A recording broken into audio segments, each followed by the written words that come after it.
Mr. Speaker, members of the body. House Bill 265 prohibits minors from being in attendance at a sexually explicit drag show. I want to let you know that this does not affect cheer expeditions, dance expeditions, Shakespeare festivals. It also doesn't prohibit drag shows.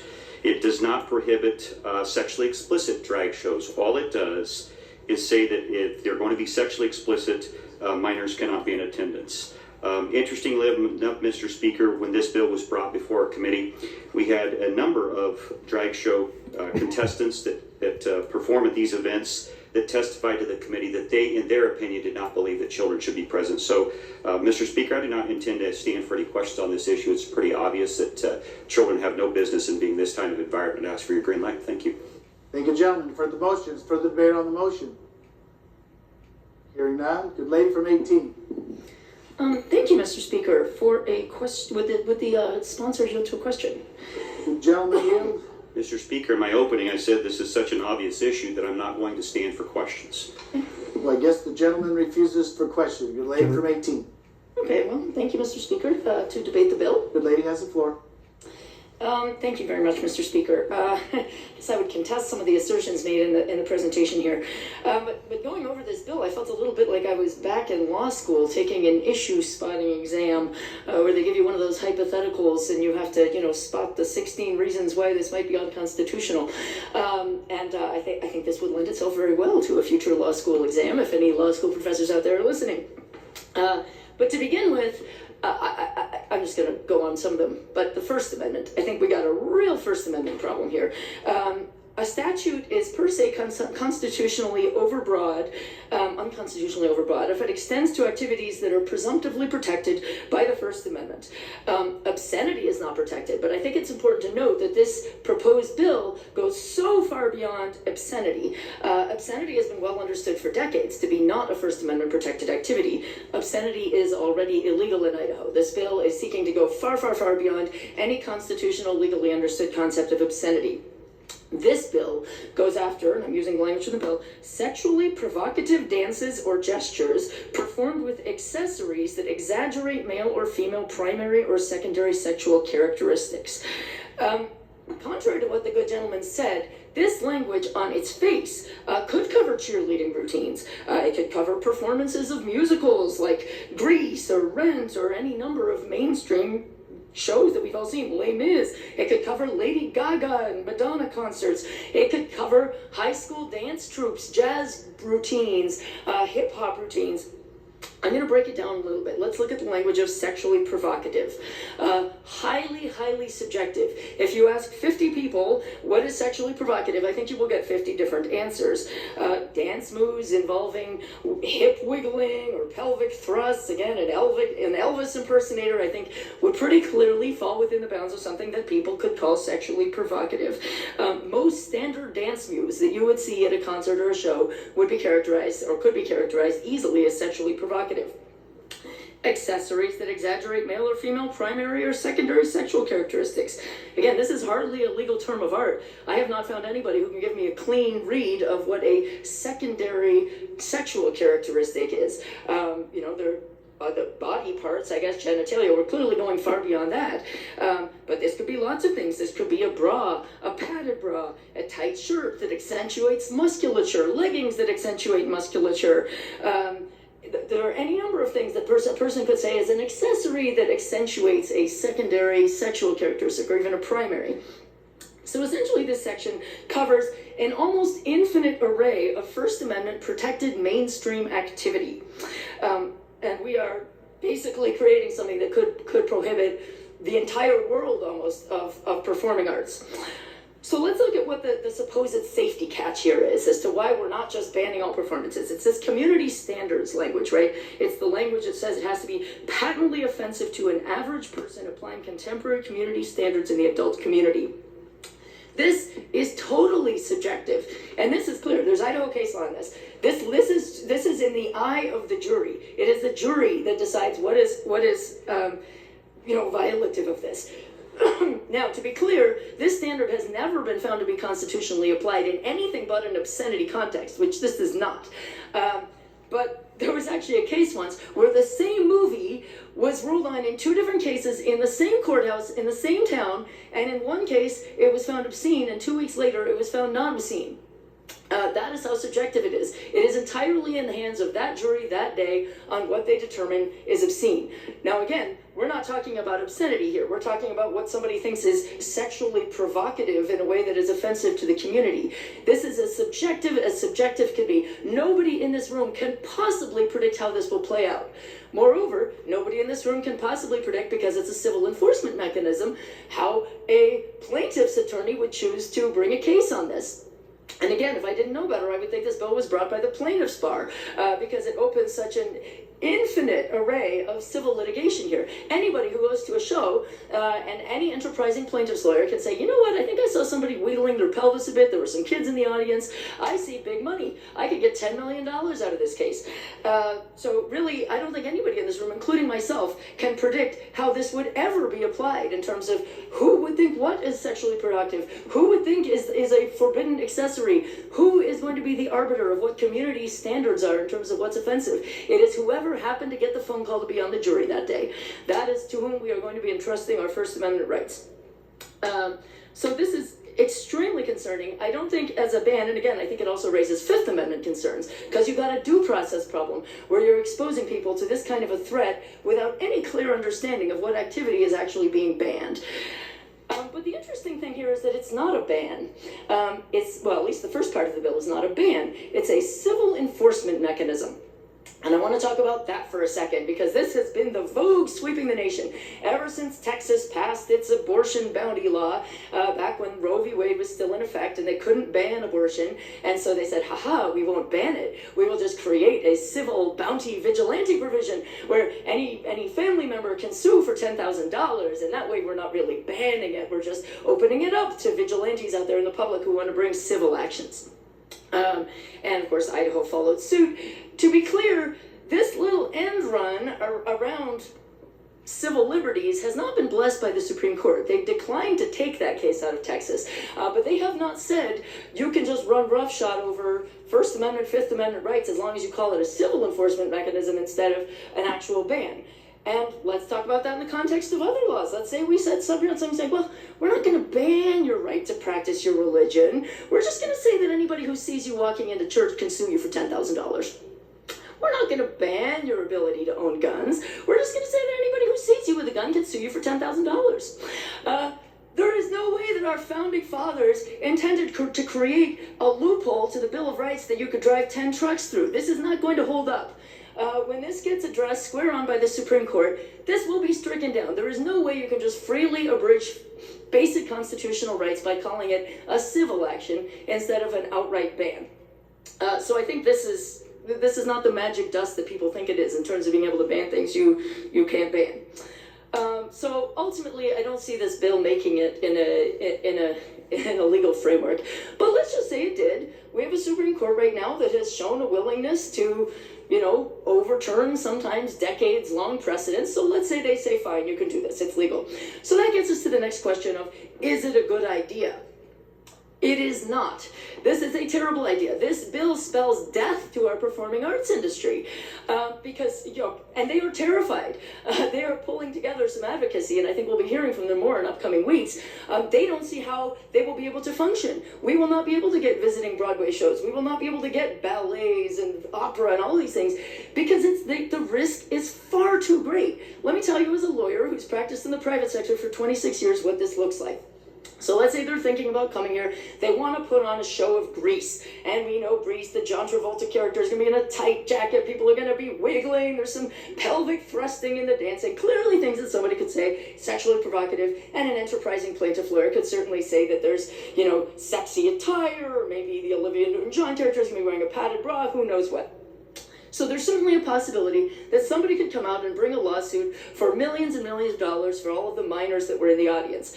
You think those producers are going to say, oh, I'm sure it'll be fine. I'm sure whatever jury they pull that day will understand that we're in keeping with the community standards.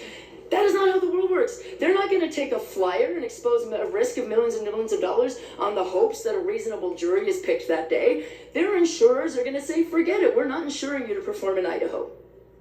People are not going to put these shows on because the risks are going to be so extreme of almost unlimited liability. And actually, another point I want to make is the second part of this bill doesn't even let you off the hook if you're barring children. You simply can't put on the shows anywhere in any public facility, even if it's only adults, which is like 90% of the venues in the state. You simply can't put on a show that has any kind of sexually provocative dance moves or anything in any high school auditorium, college auditorium, the Morrison Center, any park. So in terms of neutral time, place, and manner restrictions, this would not meet that test. It does not leave enough venues where these activities could actually take place. There would be very few places where even adults could go see anything, frankly. Forget the kids. And plus, just as a parental rights issue, why treat all kids the same? A 17-year-old can go see Grease. And just assuming that maybe you don't think it's the right thing for a 4-year-old, but why aren't we letting parents make those decisions of what shows they think their kids should be able to see? Here, parental permission is not an excuse. The producer's still going to get sued for millions and millions of dollars, even if the parents are completely okay with the show. So the chilling effect it's more than a chilling effect. This is a liquid nitrogen deep freeze we're putting on the performing arts industry. And this is just a terrible, terrible direction for Idaho to be moving in. I'm sure this is not the intent, but it is going to be the result. When people in the performing arts industry see the kind of staggering liability that they're facing with basically no protection, the only protection they have is the hope that the random people picked on the jury that day are going to see community standards in the way that we hope they'll see them. This legislature has zero control over how that's going to play out. And what the plaintiff's bar is going to think of this, and what any jury on any given day, how they're going to apply it. And the result is that people are not going to want to roll the dice. And actually, by the way, the public facilities version, that's actually a criminal penalty. So you better believe that high schools are not going to be willing to put on shows where there's any dance move that anybody in their wildest dreams could think constitutes a hip wiggle, because they're looking at 5 years in prison if they guess wrong. So this is a death knell for the performing arts. This is going so far beyond whatever stated desire to protect children from bad things. This is crippling to culture in Idaho. And I urge you to give it your red light. I hear so many times, don't turn Idaho into Portland, don't turn Idaho into San Francisco. Well, I'm asking you, don't turn Idaho into Iran, don't turn Idaho into Afghanistan. Thank you, good lady. You've heard the motion. There's further debate on the motion. Good gentleman from 10. Thank you, Mr. Speaker, to debate in favor of the bill. Gentleman has the floor. I'll be brief, Mr. Speaker.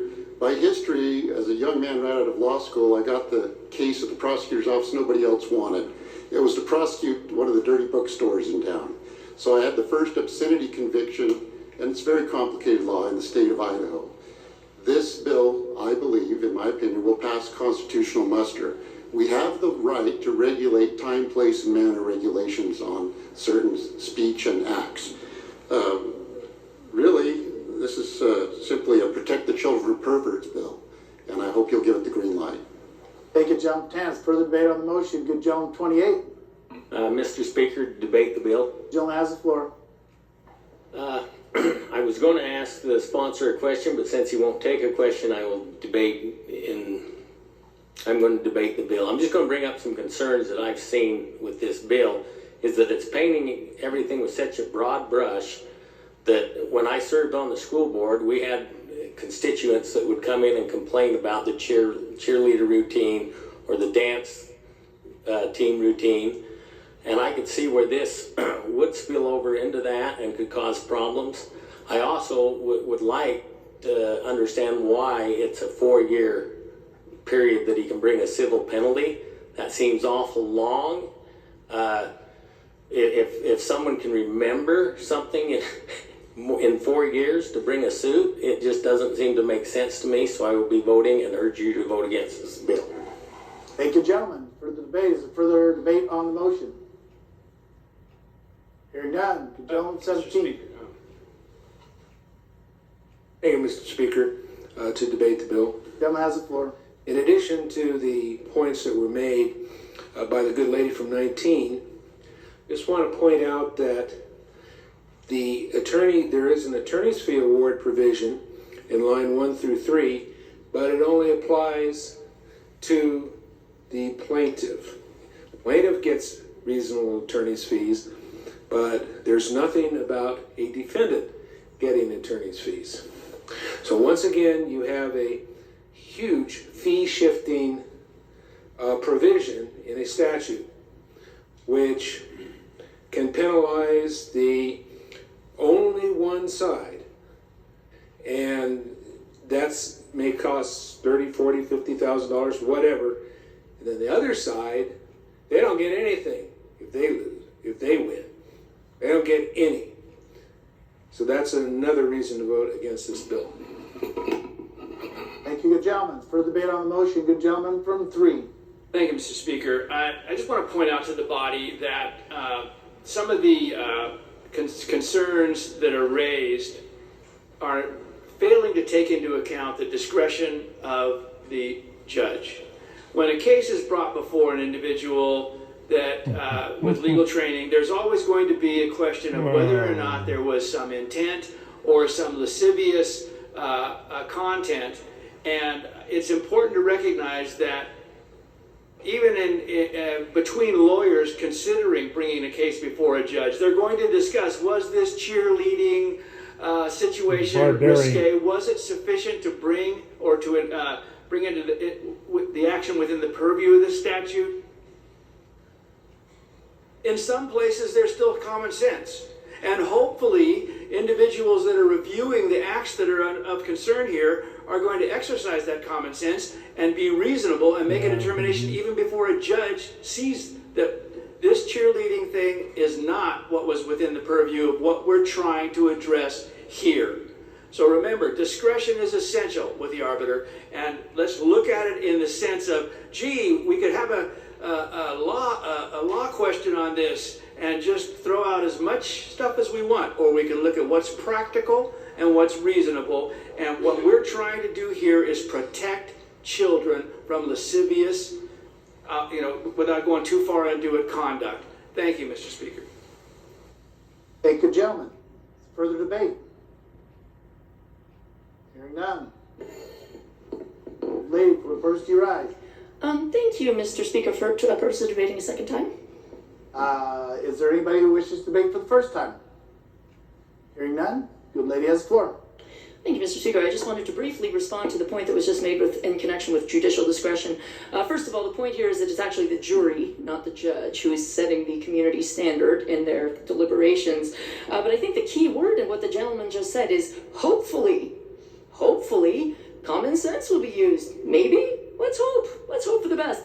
I really don't think this is the hook we want to hang our hat on for our core civil liberties. Is, hopefully whoever's picked that day will do a good job of this and will protect our liberties and not completely. But that's not how it works. As I said, there's incredible hold-up power. When a plaintiff brings his case, they say, guess what?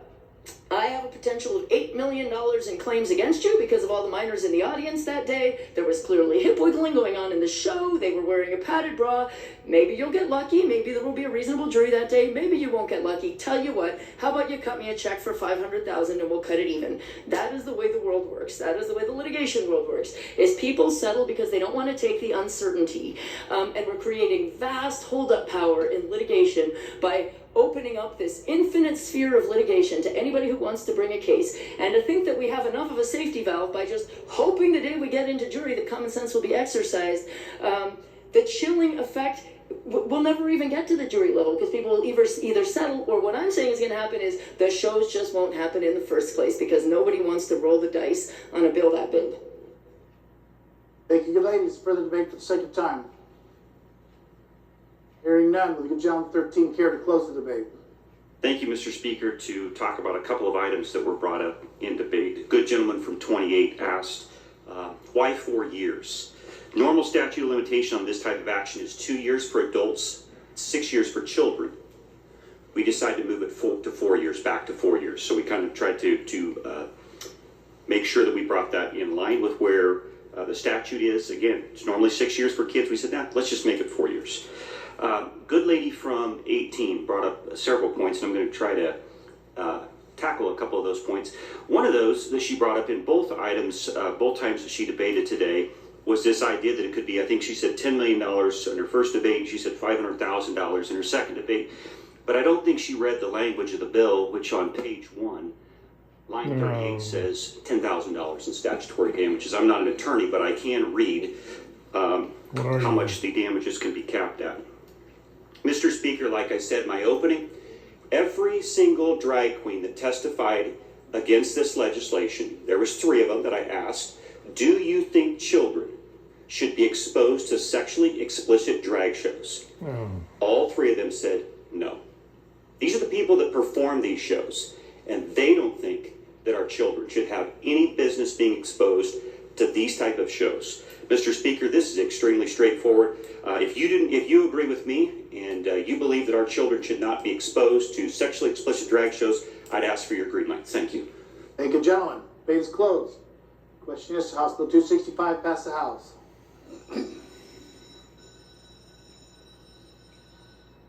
Clerk will unlock the machine and the members will record their votes.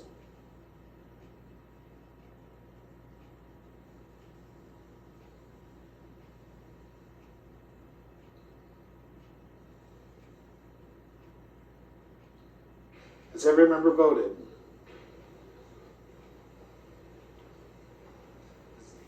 Anybody wish to change their vote? Representative Skog?